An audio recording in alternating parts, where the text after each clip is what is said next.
말씀입니다.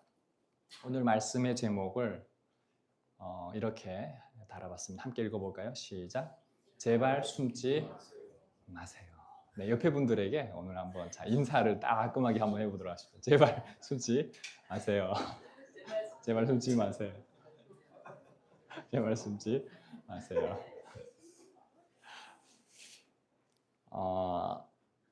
그 MBTI가 이 성향을 가지신 분들은 이게 무슨 말인가 싶을 거예요. 근데 저처럼 이렇게 극I에 해당이 되는 사람들은 이 말이 찔림이 있어요. 왜 그러냐면 저는 항상 숨는 거를 좋아하고 이렇게 혼자 있는 걸 좋아하고 뭔가 이렇게 사람 만나는 거를 너무 힘들어하기 때문에, 그리고 이렇게 마이크 잡고 이렇게 설교하는 것도 사실 너무 힘들어요. 그래서 여기 서서 설교하기 위해서 이렇게 설교를 한 주일 동안 준비하거든요. 주일은 준비했는데 오늘 아침 같은 경우 또 완전히 전에 거를 싹 버리고 또다시, 그래서 내용은 거의 비슷하지만 완전히 이게 싹 버린다는 게 너무 어려운 거예요.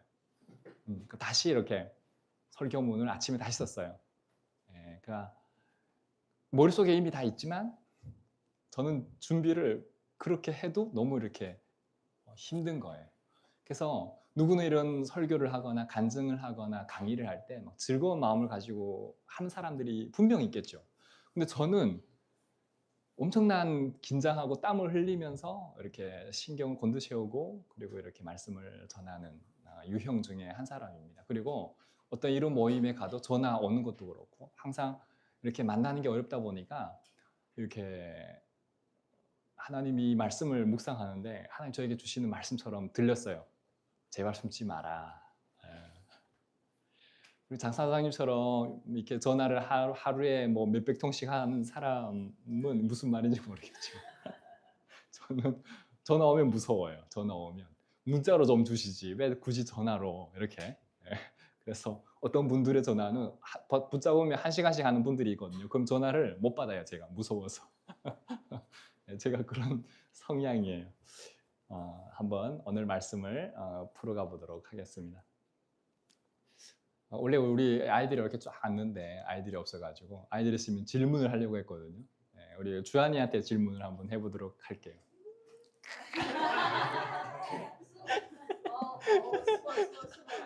네, 네. 그럼 주한이마저 숨어버리면 아무도 없네요. 네. 바다가 제가 제주도에 살아보니까 정말 많은 쓰레기들이 육지 사람들이 와서 그 쓰레기를 버리고 가더라고요.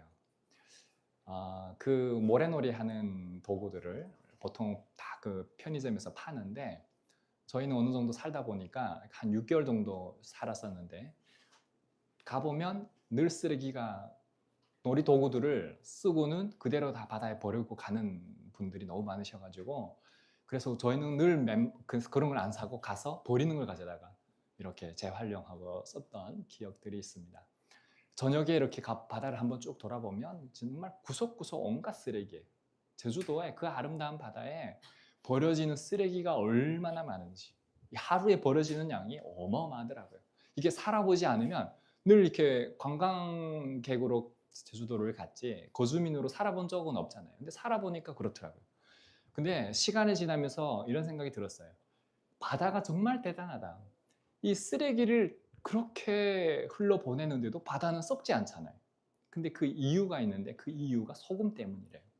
근데 소금이 퍼센트가 3%예요. 3%. 그러니까 이 소금의 역할이 바다에서는 엄청 중요한 거예요.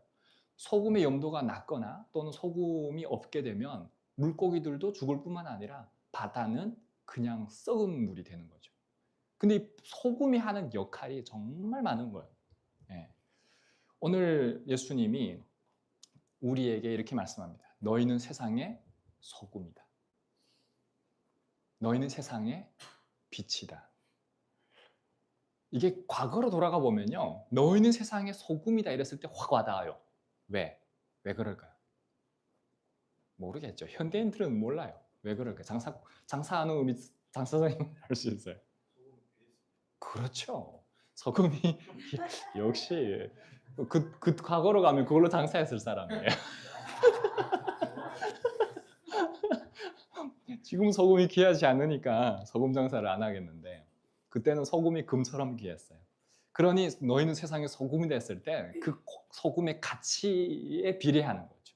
근데 요즘은 너희는 세상에 소금이다 이러면 아유 금도 아니고 뭐 소금 가지고 이렇게 생각할 수 있는데 하나님의 자녀에게 부여된 하나님의 정체성인 거예요. 아이덴티티. 그러니 우리가 늘 잊지 말고 세상 속에 살아가야 될 그 정체성이 뭐냐면 나는 소금입니다. 나는 빛입니다라고 하는 거예요. 한번 따라해 볼까요? 나는 소금입니다. 나는 소금입니다. 나는 빛입니다. 나는 빛입니다. 그래서 통일세대 작사를 할 때 저기에도 세상의 빛, 빛과 소금이 되어 작은 예수가 되어 이렇게 가사를 달았어요. 그 가사에 꼭 소금과 빛을 넣고 싶었어요. 네, 소금과 빛. 오늘 한번 풀어보도록 하겠습니다. 자, 첫 번째 말씀 우리 함께 읽도록 해볼까요? 시작. 녹이는 소금이 되십시오. 네, 옆에 분들에게 녹이는 소금이 되십시오. 인사 한번 하도록 하겠습니다. 자, 녹이는 소금이 되십시오. 녹이는 소금이 되십시오. 예수님 시대에 소금은 필수 생필품이었다고 합니다. 냉장고 없던 시절에 고대 시대에는 이 소금이 중요한 역할을 했는데 첫 번째는 음식의 맛을 내는 조미료로 사용했죠. 그래서 소금이 들어가면 맛이 살아나고 식욕을 돋구는 거죠. 소금이 안 들어간 간이 안 된 음식을 드셔보신 분 경험 있습니까? 나는 소금이 안 된 간을 먹어봤다. 네. 네. 한 명이라도 들어줘서 고맙습니다. 진짜 먹어봤어요? 맛있어요? 네. 소금이 안 들어가면 진짜 맛이 없어요. 그래서 소금이 안 먹으면 부어요. 제가 감옥 생활을 했는데 다른 걸 안 줘도 주는 게 있어요. 뭘까요? 소금이에요. 소금은 무조건 줘요. 근데 이 소금이요 적정량이 있어요. 과하게 먹으면 얼굴이 붓고요. 소금을 안 먹어도 얼굴이 부어요. 부종이 와서 죽어요. 염기를 빼는 역할을 소금이 한다고 해요. 그렇게 놀랄 이유가 아니에요. 자, 근데 중요한 건 뭐냐면 이 그리스도인도 마찬가지로 이 소금 같은 존재가 되어야 된다. 이게 소금통에 있을 때는 짠맛을 내더라도 아무런 영향을 미치지 못하는데 이 소금이 오늘 이제 음식을 아침에 조금 먹으려고 했는데 너무 맛있어가지고 소금이 들어가서 그래요. 요리를 잘해서도 그렇지만 근데 그 뭐 감자 사이에 들어가고 양배추 사이사이 들어가니까 그 맛을 내는 거잖아요. 마찬가지로 우리도 하나님의 자녀로서 세상 속에서 그 소금처럼 녹여내는 역할을 할 수 있어야 된다. 그래서 우리가 머무는 곳마다 어떤 사랑이 움트고 그리고 희망이 움트고 기쁨이 넘칠 수 있는 그런 소금 같은 역할을 해야 된다. 그리고 두 번째는 부패를 방지하는 방부제 역할을 했습니다. 이게 소금이 세균의 번식을 막아서 음식이 썩지 않게 한다고 해요. 그러니까 고기 같은 경우도 바다에 있을 때 이미 소금이 되어 있었잖아요. 소금 속에 있었잖아요. 근데 나오게 되면 부패를 하거든요. 근데 부패를 덜 하려면 어떻게 해야 될까요? 소금을 치죠. 제 고향은 바다 옆이에요. 소금 칠 일이 없어요. 왜? 소금에서 나오자마자 먹으면 되니까. 그렇죠? 근데 저기는 연사거든요. 백두산 밑에예요. 바다하고는 거리가 멀어요. 그래서 저기까지 옮겨가려면 소금을 쳐줘야 갈 수 있어요. 소금 안 친 채로 가면 썩어서 부패해서 버려야 돼요. 생선이. 그러니 우리 아내는 소금 친 고기를 먹었을까요? 소금 안 친 고기를 먹었을까요? 소금 너무 쳐가지고 짜다 못해 그래서 모든 고기는 소금 쳐져 있는 간이 밴 고기가 다 맛있다고 생각해요. 이것 때문에 한국에 와서 싸운 적이 있어요. 고기는 생선이야. 고기는 바다에서 잡자마자 배에서 먹어야 맛있고 당일 먹어야 맛있어. 그런데 하루가 지나가면 고기는 부패해서 못 먹어. 그래서 보통 소금 쳐서 간 고등어부터 시작해서 그렇게 먹는 거. 어떤 거는 건 쳐서 먹어야 맛있는 것도 있지만 중요한 거는 회를 먹어도 그래서 회를 처음에 안 먹는다는 거예요. 맛이 없기 때문에. 근데 제주도 가서 우리가 이렇게 계속 지나다니면서 돈이 없어가지고 해 먹을 수가 없잖아요. 그런데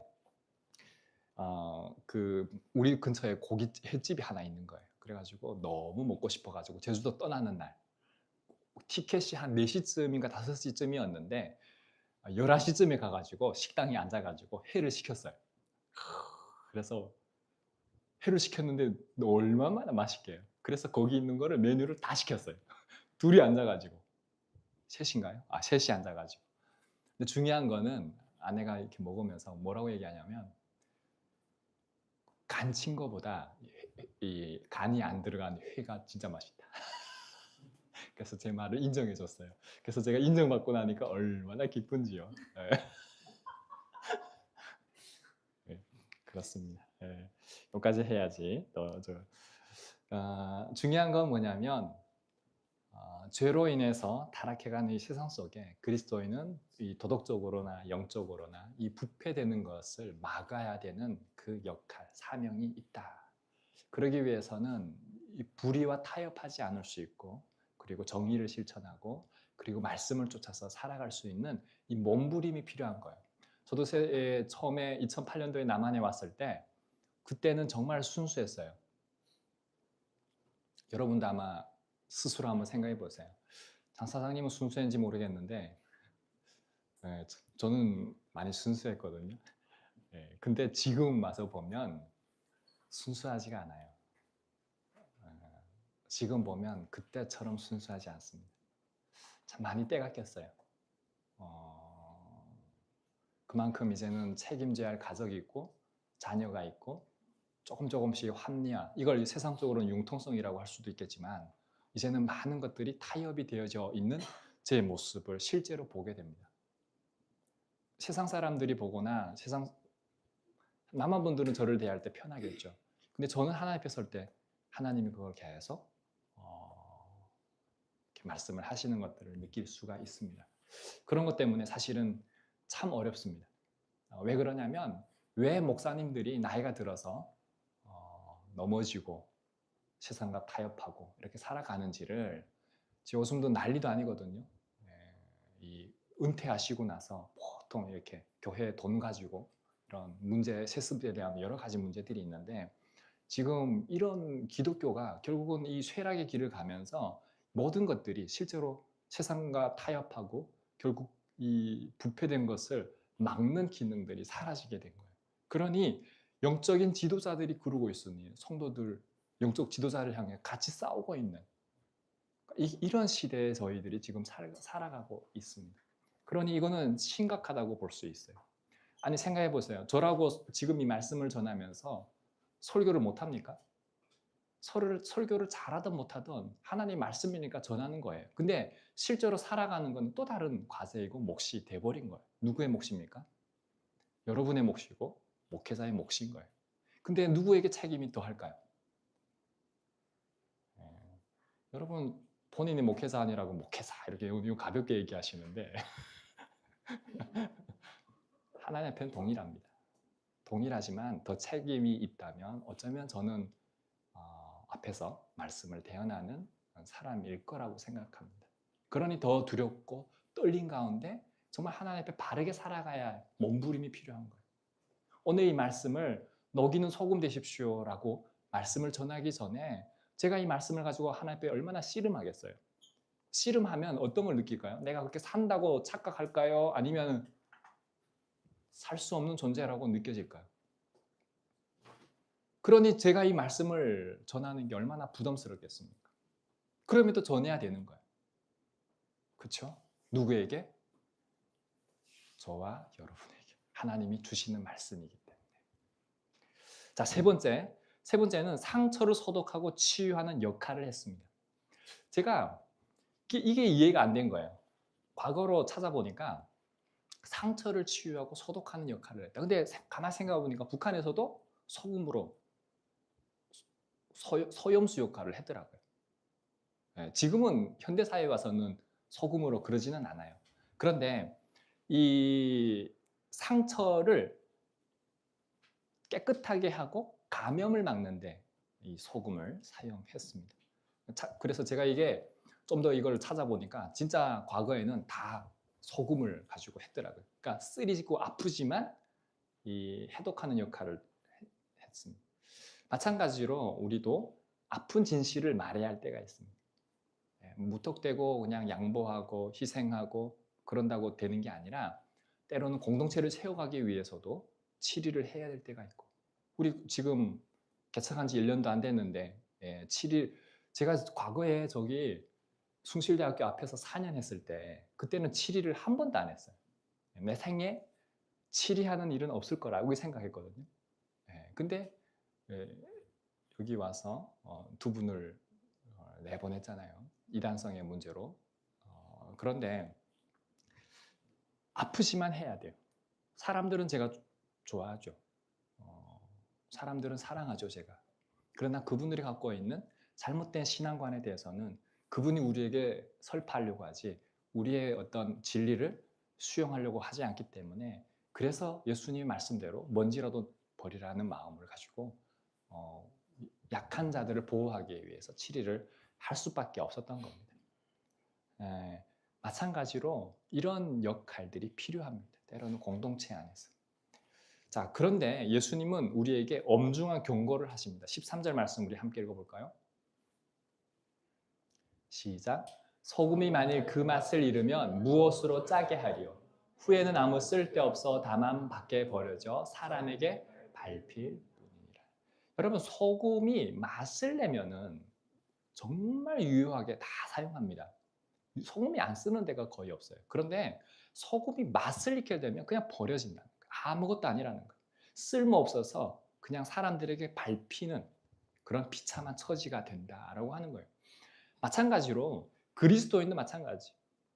강디모데 저에게 한번 적용을 해봤거든요. 세상과 타협하고 그리고 세속화되고 그리고 본질을 잃어버릴 때 비극은, 여러분 제가 한번 생각해 보니까 하나님 앞에서 버림당하고 사람 앞에서 버림당하고 정말 세상에서 가장 비참한 존재로 살아갈 존재가 강디모데더라고요. 여러분은 어떻게 생각하십니까? 마찬가지로 교회도 세상과 구별되지 않을 때, 그리스도인과 세상 사람들이 동일한 똑같은 방식으로 살아갈 때 교회 존재의 의미를 상실한다라고 하는 거예요. 한소만 교회로 하나님 우리를 불러주셨는데 이곳에서 정말 예수님이 주님이 되시는 것과 정말 우리가 그 하나님을 믿음으로 정말 하나님이 우리에게 주시는 그 말씀의 뜻에 합당한 대로 우리가 살아내는 공동체가 아니면 정말 하나님의 뜻이 하늘에서 이루어지는 것처럼 그 하나님의 뜻이 이 땅 가운데 저와 여러분 가운데 이루어지지 않으면 하나님의 나라는 여기서도 없기 때문에 거기서도 없는 거예요. 왜? 저와 여러분의 주인이 예수님이 아니라 저와 여러분이 되어 있고 자기 멋대로 살아가는 그냥 무리에 해당이 된다면, 예수님의 제자가 되지 않는다면, 자기를 부인하고 자기 십자가를 지고 예수님을 따르는 제자 한 사람이 없다면 여기에 우리가 모여서 예배할 이유는 없다는 것. 오늘 소금이라고 하는 걸 통해서 하나님이 우리에게 주시는 진리는 바로 이것이. 그러니 우리가 세상 속에 섞여 살되 세상에 물들지 말아야 되는 것. 제가 이 부분에 대해서 이게 과연 가능할까? 여러분 가능하십니까? 어떻습니까? 지금 불가능한 말을 하고 있나요? 세상에 어떻게 물들지 않을 수가 있을까? 이게 저의 질문이에요. 목회자로서. 제 안에 그 해답이 있어야 여러분에게 그 해답을, 길을 뭔가 알려줄 수 있을 것 같은데, 이 세상 속에 살아가면서 세상에 물들지 않는다는 게 정말 어려운 거구나. 근데요, 여러분, 이거를 계속 묵상하다 보면 세상과 그래서 타협하라는 말도 아니고 세상을 그래서 배척해서 산속에 혼자 살라는 말이 아니에요. 그래서 하나님의 은혜가 필요하구나라고 하는 것들을 우리는 깨달을 수밖에 없게 되는 거예요. 십자가 앞에 우리는 그런 죄인된 존재로서의 우리의 그 존재 자체를 하나님이 긍휼하심으로, 하나님의 자비하심으로 하나님 우리를 품으신다라고 하는 이 은혜 안에 머물지 않으면, 그러니 뭐가 세상과 타협하지 않는 거냐면 하나님의 은혜 가운데 있다는 것 그 자체가 저와 여러분이 오늘도 이 추운 날씨를 뚫고 신앙이 없으면요 문 딱 열자마자 아유 춥네 독감 걸렸다고 거짓말을 해야지.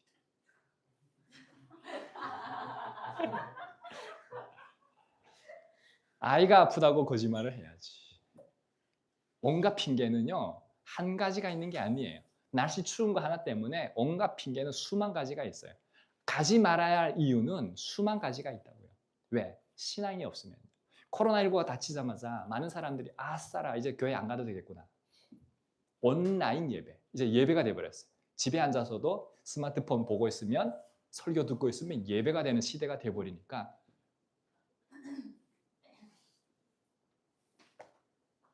기도도 안 하고 찬양도 안 하고 예배도 안 하고.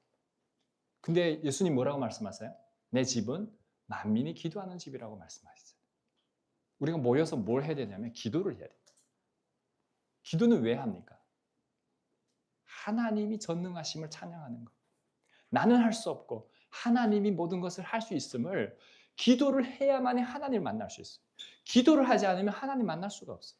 기도를 하지 않으면 하나님의 뜻을 알 수가 없어요. 우리 인간은 그래요. 기도를 해야만이 나를 낮출 수 있는 거예요. 왜? 하나님 앞에 무릎 꿇는 방식이 기도하는 방식이기 때문에 그래요. 하나님을 만나고 싶으세요? 하나님의 능력을 받고 싶으세요? 그러면 기도밖에 없어요. 제가 부흥하지 않아도 된다. 한 사람이라도 잘 섬기면 된다. 이런 마음을 갖고 계속 있었는데 이제 이렇게 시간이 쭉 지나오면서 하나님 주시는 마음은 기도해라. 저에게 주시는 말씀, 기도해라. 알겠습니다. 그래서 지금 제가 쌓아가야 되는 재단이 기도의 재단이에요. 저 바쁘죠. 예. 누수도 해야 되고 인테리어도 해야 되고 교회도 해야 되고 선교단체도 해야 되고 아주 바빠요. 제가 강의도 해야 되고 설교도 해야 되고 간증도 해야 되고 밖에 나가서 이거 하고 저거를 유지하려면 이게 거의 이렇게 해서 한 500이 들어가는데 뭐 교회에서 500 어느 교회에서 500 팍 주면 좋겠죠. 그렇게 주지 않아요. 5만 원, 10만 원, 20만 원 이렇게 보낸단 말이에요 매월. 그럼 그 교회를 다 다니면서 밥도 먹고 같이 인사도 나누고 기도도 나눠주고 뭐 다 해야 돼요. 그러니 우리가 지금 여기 채워지는 게 우리 헌금이 한 150에 나머지 350이 거의 외부의 후원인데 제가 교회를 몇 개 다녀야 될까요? 가면 뭐 이렇게 사례 많은 사람들 해주는 줄 아는데 이렇게 꾸준히 후원해주는 교회들은 이렇게 강사가 가더라도 그냥 없어요. 교통비도 안 줘요. 주는 교회가 가끔 있는데 대부분은 안 줘요. 거기에 대부분 이제 6월 달이면 북한선교 주간이라고 해가지고 교회마다 북한선교 행사를 다 하거든요. 그럴 때는 우리 교회 성도들 와서 좀 특성 한번 해주기를 바래요. 저는 이제 안 데리고 가죠. 여러분들이 오해할까봐. 네, 여러분 데리고 가서 뭐 후원 받아가지고 강디모대 부자 됐다고 오해할까봐. 그러지 않아도 강남에 부자 교회로 소문나 있는데, 그러니 저는 여러분들의 모든 것들을 짊어지고 책임지고 어떠한 문제도 그런 어느 교회를 갔더니 뭐 그 배신자 그 교회에서 빠져나왔다고 나보고 배신자 두목이래요. 그래서 네 제가 배신자 두목입니다. 누구 때문이죠? 그 교회 좀 가라고 했는데.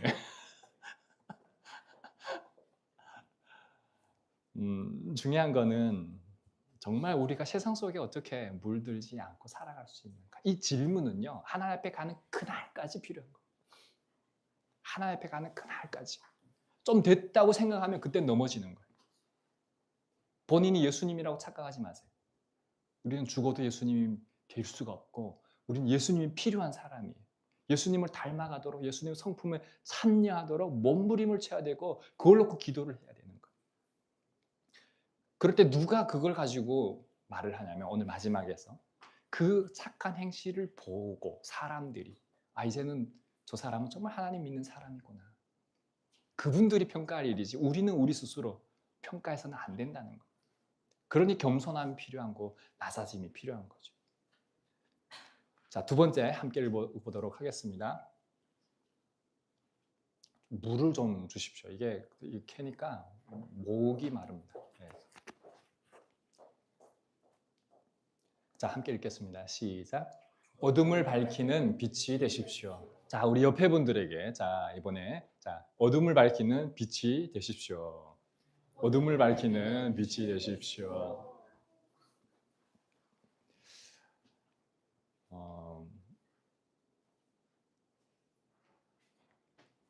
빛이 돼서는 참 우리가 하나님이 빛으로 이 땅에 오셨다 시작해서 하나님 빛을 만드셨다 했을 때 창세기 보면은 엘로힘 오르하야, 엘로힘이 하나님이잖아요. 오르하야, 오르가 빛인데 하야 있어라 그랬더니 뭐가 있었다고요? 오르하야가 되었다. 빛이 있었다라고 말씀을 하시죠. 이 빛이라고 하는 것이 상당히 중요한데 이 빛 자체가 정말 하나님인가라고 했을 때는 여러분 잘 생각해 보세요. 우리가 태양을 빛이다라고 했을 때 태양이 그럼 하나님입니까? 그렇지는 않아요. 그런데 이제부터 잘 들으셔야 돼요. 제가 이렇게 기도를 하고 있는데 중국에 있을 때 성경을 읽고 기도를 하는데 성경을 아침 6시부터 시작해서 저녁 12시까지 읽었어요. 1년에 100독을 해야 된다는 목표를 가졌기 때문에 아침 6시부터 저녁 12시까지 읽은 거예요. 그렇게 읽어야만이 한 주일에 성경을 일독을 할 수 있어요. 그래서 12시 됐는데 이제 12시에서부터 기도를 하겠다고 5분 기도하고 자야지. 아침에 또 6시 일어나야 되니까. 그래서 앉아가지고 기도를 하는데 하나님이 계속 기도를 시키시는 거예요. 그래서 몇 시간 기도했냐면 새벽 2시까지 기도를 한 거예요. 또 2시에 눈 떠보니까 2시가 된 거예요. 5분 기도했다고 생각했는데 2시가 지난 거예요. 그리고 다시 눈 감고 또 자다가 6시에 일어나서 또 성경 읽고 이걸 매일 반복했어요. 그런데 하나님이 신기하게 기도를 2시간씩 시키시는 거예요. 그러니까 기도라는 거 여러분 잘 생각해 보세요. 여러분이 한다고 생각하지 내가 한다고 생각하지 기도가 하나님 시키셔야 된다고 기도 하나님이 시키는 기도라고 생각해 본 적이 있으세요?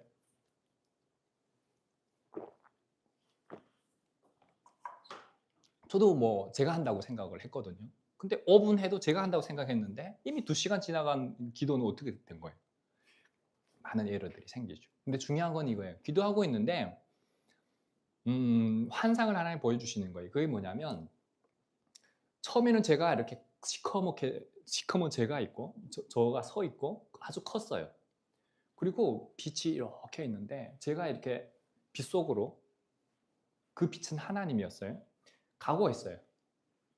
근데 하나님 앞에 가면 갈수록 저의 존재는 사라지는 거예요. 그리고 깨났어요. 근데 이 체험들은 북한에 있을 때도 비슷하게 했는데 중요한 건 뭐냐면 하나님이 빛이시다라고 하는 게 무슨 말인지를 저는 제 경험을 통해서 알겠는 거예요. 그리고 우리의 존재는 그 빛 앞에 머무를 때 드러난다, 드러나지 않는다. 드러나지만 어쩌면 아무 보잘것없는 아무것도 아닌 존재로 보여지는 모습을 보게 되었어요. 우리가 살아가면서 하나님을 믿는다고 하면서 하나님의 자리에 우리가 대체가 될 때가 너무 많아요. 하나님이 없는 것처럼, 빛이 작은 것처럼, 빛이 없는 것처럼, 어둠인 우리의 존재가. 근데 그 빛이 내 안에 들어오게 되면 오늘 예수님이 말씀하는 거예요. 뭐라고요? 너희는 세상의 빛이다. 이거는 엄청난 선언이에요. 그러니 저와 여러분이 존재 자체가 빛이 아니라 달과 같은 존재라서 하나님의 빛을 받아서 투영할 수 있는, 반사할 수 있는, 투영될 수 있는 그 존재다라고 하는 것들을 저는 상기하게 되는 거예요. 이 말씀을 통해서. 그래서 이 빛은 결국 작은 촛불 하나도 제가 그래서 이 말씀을 준비하면서 이런 생각 한번 해봤어요. 애들이 이렇게 있으면 불 다 끄고 여기 좀 얼마나 작아요. 여기 빛이 보여요. 여기 요거를 딱 해가지고 이 작은 빛이 불 다 끄면요 여기 다 보인다니까요. 안 믿어지시죠? 한번 해볼까요?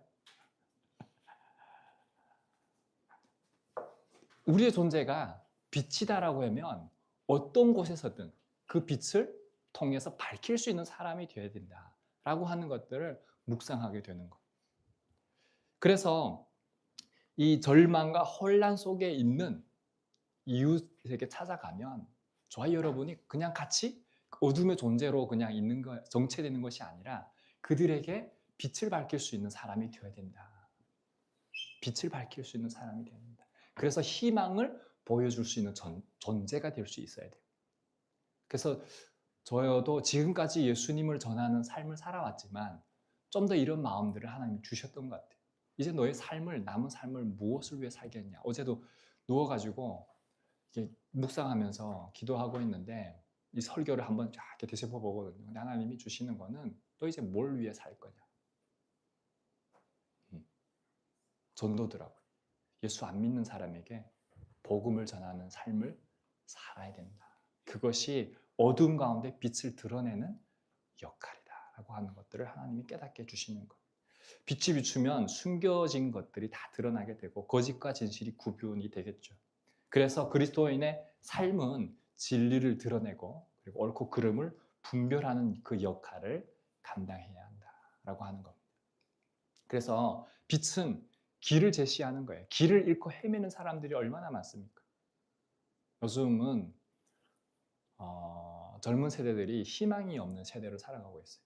노동의 가치가 떨어지다 보니까 정말 노동보다는 요즘은 재테크나 이런 걸 통해서 돈을 벌려고 하는 세대가 주를 이루고 있습니다. 제 주변에 그런 사람들이 상당히 많습니다. 저도 참 고민이 많아요. 아직도 그 답을 거의 왜 그러냐면 잃은 사람도 많지만 가끔 가다가 한 1%도 안 되는 것 같아요. 그것 때문에 돈을 번 사람들이 있는 거예요. 그러니까 이제 그런 유튜브나 그런 링크들을 저한테 보내올 때는 제가 어떻게 반박할 수 있는 게 없어요. 그런데 그 사람의 삶은 계속 그 시궁창 속에 살아가고 있는 거예요. 그러니 그 사람에게 어떤 빛을 제시할까? 근데 하나님이 저에게 요즘에 계속 주시는 말씀 뭐냐면 물질이 중요한 게 아니라 빚이 있더라도 자살의 그 죽음의 직전에 이르렀다고 할지라도 예수 그리스도 안에 있으면 다시 회복이 가능하다. 그 말씀을 하나님 주시는 거예요. 그래서 쓴 찬양이 AI 작사는 제가 하고 AI한테 넣어가지고 찬양을 만들었어요. 주 예수 나의 새 시작이라는. 원래 시로 만들었는데 시는 제목이 뭐냐면 그레스달 위대한 시작이었는데 주 예수 나의 새 시작. 그래서 유튜브에 쇼츠로 이렇게 올렸어요. 우리 한성민 형제가 유일하게 알아줘가지고 지금 그런데 제가 이제 그 통일세대는 찬양을 만들어 봤잖아요. 만들어 봤더니 이게 참 쉽지 않더라고요. 그래서 이제 AI 통해서 한번 어떻게 하나 해봤는데 뭐 괜찮은 것 같아요. 그 정도면 하나님 찬양하는데 문제 없는 것 같아요. 그래서 그렇게 만들어 봤습니다. 중요한 건 뭐냐면 우리가 이렇게 방황하고 있는 사람들이 너무나 많다는 거를 여러분 옆에 많이 계시죠? 없어요? 그러면 대인관계를 좀 더 잘 하셔야 돼요. 사회성이 좀 더, 지경을 좀 더 넓히시기 바랍니다. 정말 길을 잃고 헤매는 사람들이 너무 많아요. 그분들에게 희망을 제시할 수 있어야 돼요. 여러분들만의, 남의 거 말고 여러분들만의 희망. 그 희망이 예수 그리스도의 참 빛이 될 수 있었으면 좋겠어요. 근데 여러분들 스스로가 빛이 없고 어두움이 드리워져 있는데 내가 그런 상태인데 누가 누구에게 뭘 전해주겠습니까? 그러니 먼저 그 빛이 내 안에 머물도록 간구하고 기도하고 찾고 두드리는 것이 우선이 되어야 되겠죠. 그래서 저도 마찬가지로 사역자로서 고갈이 될 때가 있어요. 번아웃이 될 때가 있어요. 사람에 치여서 무서울 때가 있어요. 그래서 숨으려고 하는데 하나님은 오늘 뭐라고 말씀하세요? 숨지 말라고. 숨지 말라고. 그리고 그 빛을 위해서 구하고 찾으라고. 그래서 이제 저는 다시 기도의 자리로 나아가려고 합니다. 기도의 자리로 나아가려고 합니다. 그리고 더 나아가서 기도만 하는 것이 아니라 이제는 삶으로 살아내는 기도를 하려고 합니다. 그래서 하나님의 복음이 필요한 사람에게 저는 예수 믿으세요라는 말을 잘 못하는 사람이거든요. 그런데도 뭐 전도는 많이 했지만 앞으로는 좀 더 저의 의지적인 것들 끌어올려서 적극적으로 전도지도 제가 이렇게 우리 교회 좋은 걸로 제가 개척할 때 하나님 그 마음을 주셔서 전도해라 이 마음 주셔서 가득 준비했어요. 충영교회가 있어서 전도를 못하고 있지만 뭐 이것도 핑계예요. 자기가 전도지를 저뿐만 아니라 다 나눠줄 테니까 100장씩 나눠줄게요. 100장씩. 더듬 말고 올해는 100장을 나눠주는 걸로 여러분. 광명에서 나눠주시던 여주에서 나눠주시던 오늘 부산에서 오신 목사님 많아가지고 부산에서 나눠주시던 100장씩 저는 여러분들보다 200장을 나누도록 할게요. 걱정하지 마세요. 전도지가 더 필요하면 더 있어요. 전도지를 진짜 많이 샀거든요. 그래서 전도하는 그 빛을 밝히는 저와 여러분이 될 수 있었으면 좋겠습니다. 그래서 예수님은 우리에게 세상 한복판에 보이는 대로 가서 예수의 생명을 드러내는 그런 표적 같은 존재로 하나님이 우리를 부르셨다라고 하는 거예요. 그래서 너희는 빛이다. 자, 15절 말씀 우리 함께 읽어볼까요? 시작. 하나님의 등불을 켜서 나라를 교회하여 여러 집안 모든 사람에게 사람이 등불을 켜서 말 아래, 이게 말이 찾아보니까 그 곡식을 재는 그릇이라고 해요. 그러니까 우리가 그릇으로 이해하면 될 것 같아요. 그릇 아래 두지 않는다. 그러니까 뭐냐면 등불을 등 위에, 등잔대 위에, 등잔대 우리 옛날 성혁이는 이해할 이 성혁이 이거 알아? 등 켜봤어? 야, 그럼 뭐 다 됐네. 우리는 다 됐네. 저희 죄송합니다. 또 이 한국 분들은 또 옛날 한번 해볼게요. 우리도 뭐 불이 안 왔으니까 맨날 이렇게 등 여기 다 새까맣게 눈까지 다 새까맣게 그거 다 경험하고 살았잖아요. 그것도 잘 보이는 데다가 놔야 그 등으로 인해서 다 전체를 비치니까 어디 저 구석진 데다 놓지는 않잖아요. 그리고 등 밑에서 공부하고 다 우리가 그런 살았잖아요.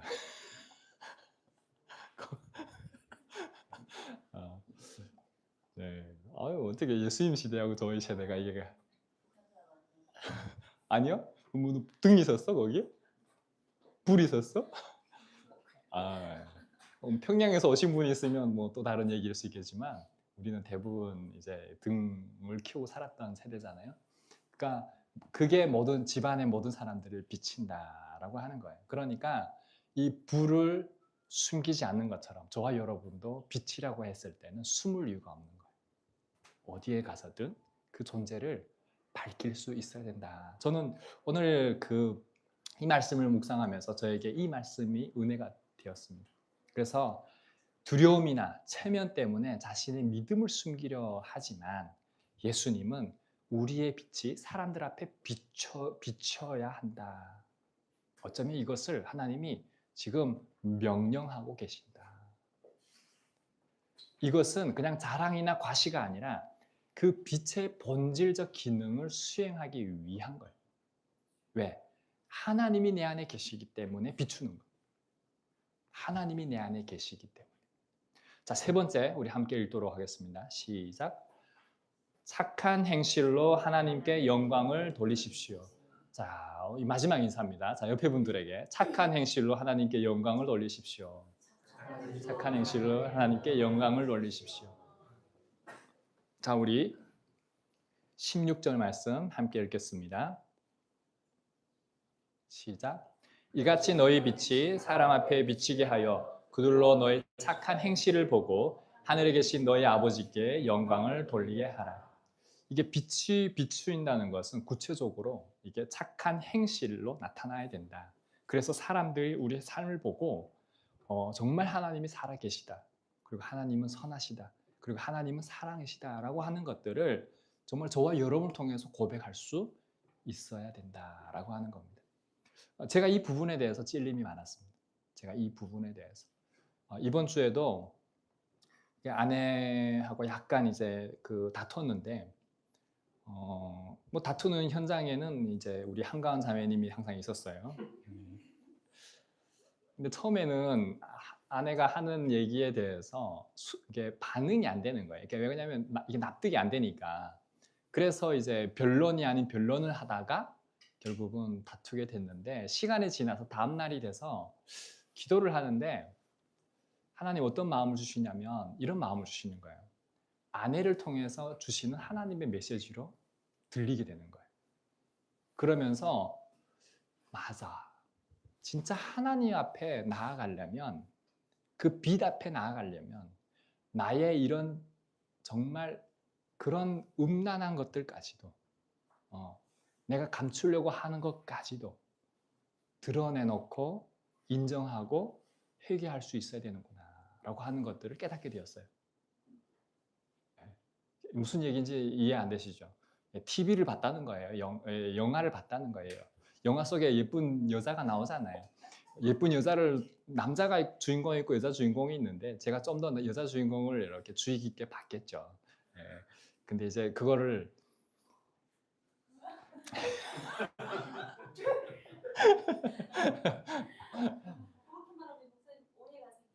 알겠습니다. 예, 알겠습니다. 안 하겠습니다. 그래서 제가 이제 이걸 놓고 기도하면서 이제 하나님 앞에 회개하는 마음들을 갖게 되었어요. 그래서 참 이게 어렵다. 하나님 앞에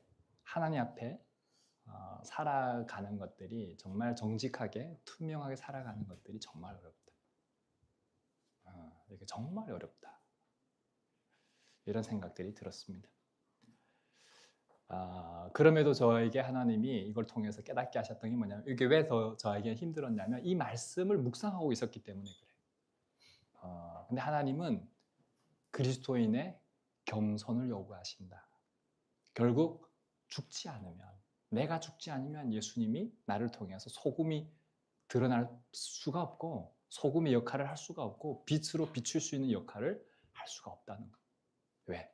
내 안에 내가 가득하면 내 죄악이 가득하면 그러니 하나님은 그 모든 것까지도 내려놓기를 기뻐하신다라고 하는 것들을 저는 제 삶을 통해서 경험하게 되었습니다. 말씀을 맺겠습니다.